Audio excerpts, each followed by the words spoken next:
বিসমিল্লাহির রহমানির রহিম। Light fire school কর্তৃক আয়োজিত অনলাইন পাঠদান ক্লাসে অষ্টম শ্রেণীর শিক্ষার্থীদের শুভেচ্ছা জানিয়ে শুরু করছি। আমি শাহিন ইসলাম। প্রিয় অষ্টম শ্রেণীর শিক্ষার্থীবৃন্দ, আজকের বাংলা ক্লাসে আমরা সৃজনশীল নিয়ে আলোচনা করব। আজকের ক্লাসটি মূলত রিভিশন ক্লাস। এই সৃজনশীলগুলো আমি আগে পূর্বেই আলোচনা করেছি, তারপরও আমি আবার রিভিশনের মাধ্যমে তোমাদের কাছে আরও সহজ করে তুলতে চাই। প্রিয় শিক্ষার্থী, আজকে যেই কবিতা দুটির আমি রিভিশন ক্লাস নিব সৃজনশীল, সেটি হচ্ছে একুশের গান ও রূপায়। প্রথমে আমরা একুশের গান কবিতার সৃজনশীল নিয়ে আলোকপাত করব। প্রিয় শিক্ষার্থী, সৃজনশীলের উদ্দীপক সেটি হচ্ছে ঝড়ের রাত্রি, বৈশাখী দিনে, বারবার বরষার দুর্দিনে, অভিযাত্রিক নির্ভীক তারা পথ লয় ঠিক চিনি, হয়তোবা ভুল তবু ভয় নাই, তরুণের তাজা প্রাণ পথ হারালেও হার মানে না কো, করে চলে সন্ধান অন্য পথের, মুক্ত পথের সন্ধানে আলো জ্বলে, বিনিদ্র আঁখি তারকার নাম সম, পথে পথে তারা চলে। দ্বিতীয়টি হচ্ছে ওরা কেড়ে নিতে চায় বুকের স্বপ্ন, মায়ের মুখের ভাষা, ঝরিয়ে রক্ত ভাইয়ের প্রাণ, হৃদয়ের ভালোবাসা, জেগে ওঠো আজ সাহসী যৌবন, আনো নব উত্থান, দ্রোহের আগুনে পোড়াও ওদের, গাও বিজয় গান। প্রিয় শিক্ষার্থী, আমি উদ্দীপকটি পাঠ করলাম।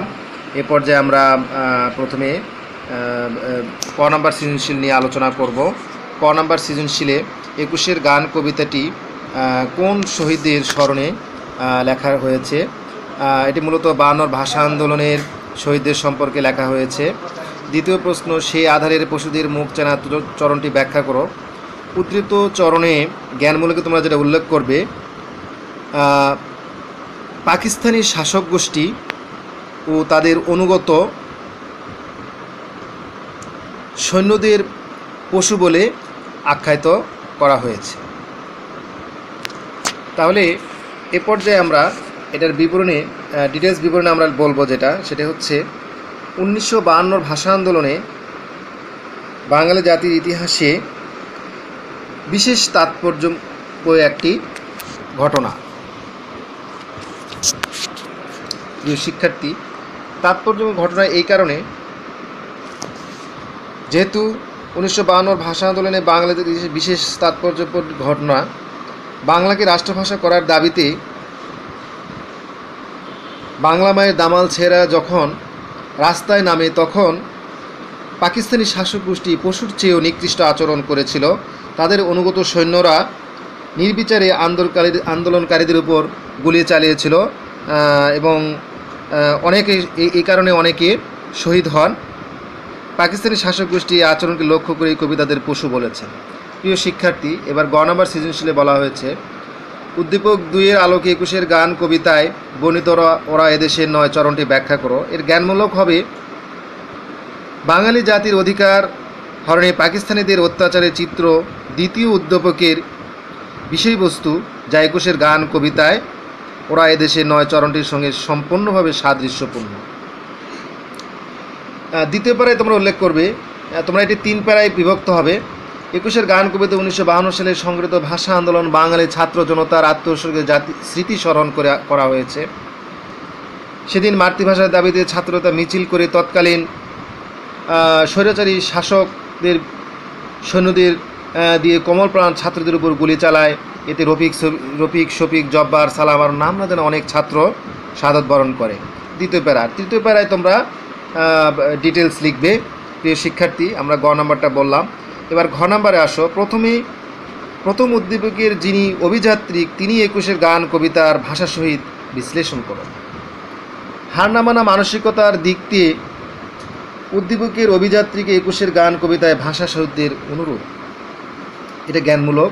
দ্বিতীয় পারায় তোমরা উল্লেখ করবে, একুশের গান কবিতাটি পাকিস্তানি শাসক গোষ্ঠীর বুলেটে প্রাণ উৎসর্গকারী শহীদদের কথা বর্ণিত হয়েছে। এভাবে তোমরা দ্বিতীয় পারায় লিখবে। তৃতীয় পারায় তোমরা অবশ্যই এটি একটু বড় হবে, 13-14 লাইন লিখবে এবং পঞ্চম পারায় ফিনিশিংয়ে তোমরা তোমাদের উপসংহারের মতো করে, অর্থাৎ সুচিন্তিতভাবে নিজস্ব মতামত ব্যক্ত করবে। প্রিয় শিক্ষার্থী, এই সৃজনশীলটা ভালো অ্যান্সার করতে গেলে তোমাদেরকে পাঠ পরিচিতিটা ভালো করে পড়তে হবে এবং 52 ভাষা আন্দোলন সময় তোমাদের ভালো ধারণা থাকতে হবে, তাহলে এটা ভালোভাবে তোমরা লিখতে পারবে। প্রিয় শিক্ষার্থী, আমরা এটা 21-এর গান নিয়ে আলোচনা করলাম সৃজনশীল। এর পরবর্তী আমরা আলোচনা করব রূপাই কবিতা। প্রিয় শিক্ষার্থী, আমরা এতক্ষণ 21-এর গান সৃজনশীল নিয়ে কবিতা 21-এর গান কবিতার সৃজনশীল নিয়ে আলোচনা করলাম। এ পর্যায়ে আমরা রূপাই কবিতার সৃজনশীল নিয়ে আলোচনা করব। সৃজনশীল নিয়ে আলোচনা করার পূর্বে আমরা উদ্দীপকটি একটু জেনে নিই। উদ্দীপকে কী বলেছে? পল্লীগ্রামে পিত্তহীন এক দুরন্ত বালক সমীর শেখ, ফসল বোনার ওস্তাদিতে 10 গ্রামে তার সুনাম আছে। বন্যা খরা তথা গ্রামের শত বিপদে বৃক্ষের ছায়ার মতো তাকে সবাই কাছে পায়। যাত্রাপালার অভিনয়ে তার জুড়ি মেলা ভার, গ্রামের সবাই তাকে স্নেহ করে যেমন প্রকৃতি করে গ্রামকে। প্রিয় শিক্ষার্থী, ক নম্বর সৃজনশীলে যে প্রশ্নের উত্তর জানতে চাইছে সেটি হচ্ছে, চাষির ছেলের গা খানি দেখতে কেমন? চাষির ছেলের গা খানি দেখতে শাওন মাসের তমাল তরুর মতো। ক নম্বর উত্তরে তোমরা আশা করলে পেয়েছ। খ নম্বরে বলেছে, চাষিদের ওই কালো ছেলে সব করেছে জয় চরণটির মাধ্যমে কবি কী বোঝাতে চেয়েছে? আলোচ্য চরণটির মাধ্যমে কবি বোঝাতে চেয়েছেন কালো কৃষকদের শ্রমেই সভ্যতার ইতিহাস সৃষ্টি হয়েছে। এটা হলো জ্ঞানমূলক। আর পরবর্তী প্যারায় তোমরা উল্লেখ করবে, রোদে পুড়ে কৃষকের গায়ের রং কালো হয়ে যায়, এই কালো কৃষকরাই সভ্যতার মূল হাতিয়ার, তাদের পরিশ্রমের কারণেই পৃথিবী এগিয়ে আজকের অবস্থানে এসেছে, কালো কৃষকেরা এই পৃথিবীর সব কিছু জয় করেছে। এটাই বোঝানো হয়েছে উপরোক্ত চরণটিতে। প্রিয় শিক্ষার্থী, আশা করছি তোমরা খ নম্বর উত্তরটি পেয়েছ। গ নম্বরে উদ্দীপক ও রূপাই কবিতার আলোকে তোমার দেখা কোনো একটি পল্লীগ্রামের বর্ণনা দাও। প্রিয় শিক্ষার্থী, গ নম্বর সৃজনশীলে তোমরা 3 প্যারায় উল্লেখ করবে। প্রথম প্যারায় জ্ঞানমূলক যেটি হবে সেটি হচ্ছে, উদ্দীপক ও রূপাই কবিতার আবহমান গ্রাম বাংলার অসাধারণ চিত্র প্রকাশ পেয়েছে। দ্বিতীয় প্যারায় তোমরা লিখবে, পল্লীকবি জসীমউদ্দীন রচিত রূপাই কবিতার গ্রাম বাংলার প্রকৃতির কথা তুলে ধরা হয়েছে। কৃষকের জীবনের সাথে ফসলের মাঠ, শস্য সহ প্রকৃতির বিভিন্ন উপাদানের গভীর সম্পর্ক বিদ্যমান। উদ্দীপকেও পল্লীর একটি শাশ্বত চিত্র ফুটে উঠেছে। প্রিয় শিক্ষার্থী, দ্বিতীয় প্যারায় গেল। তৃতীয় প্যারায় তোমরা ডিটেলস বিবরণ লিখবে তুলনামূলকভাবে। তোমরা পাঠ পরিচিতিটা ভালো করে পড়বে, তাহলে তোমার এই সৃজনশীল লিখতে তোমাদের সহায়ক ভূমিকা রাখবে। প্রিয় শিক্ষার্থী, ঘ নম্বর সৃজনশীল, উদ্দীপকটি রূপাই কবিতার খণ্ডাংশ মাত্র যুক্তিসহ বিশ্লেষণ করো। উদ্দীপক রূপাই কবিতার সামগ্রিক ভাব প্রকাশ পায়নি,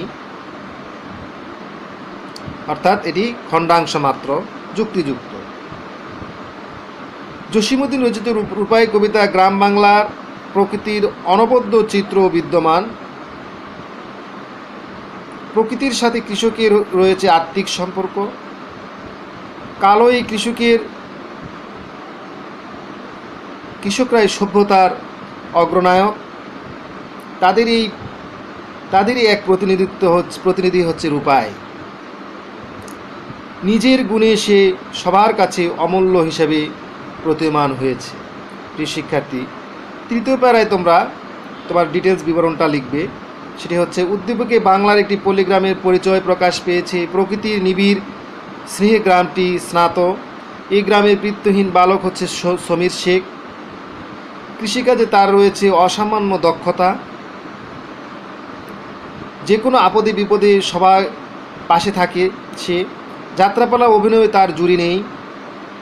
রূপাই কবিতার সাথে এ দিকগুলো মিললেও এর বাইরেও কবিতায় আরও কিছু প্রসঙ্গ বিদ্যমান।